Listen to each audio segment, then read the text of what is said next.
नमस्कार, प्रणाम दोस्तों। कैसे हैं आप लोग। Breaking news. जी हाँ दोस्तों,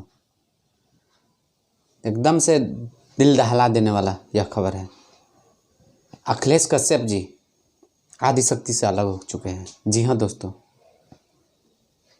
अखिलेश कश्यप जी आदिशक्ति से अलग हो चुके हैं।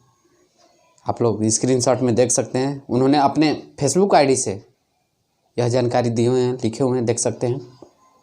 आदिशक्ति से मैं अलग हुआ हूँ, लेकिन मां आदिशक्ति का मैं भक्त आजीवन रहूँगा, ये लिखे हुए हैं। तो आप लोग देख सकते हैं।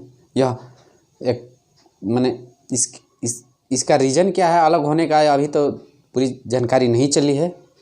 लेकिन यह जानकारी अखिलेश कश्यप जी अपने फेसबुक आईडी से दिए हुए हैं कि मैं आदिशक्ति से अलग हो चुका हूँ, लेकिन आदिशक्ति माँ का मैं आजीवन भर भाई रहूँगा।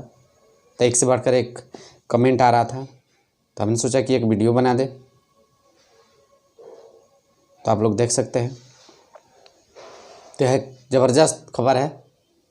तो आप लोग हमारे चैनल को सब्सक्राइब करें, लाइक करें और वीडियो को ज़्यादा से ज़्यादा शेयर करें, ताकि आप लोग तक हम नए नए जानकारी पहुंचाते रहें और ज़्यादा से ज़्यादा हमसे जुड़े।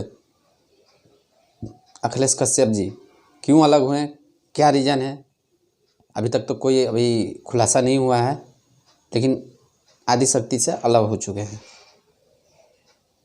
जी हाँ दोस्तों, नमस्कार।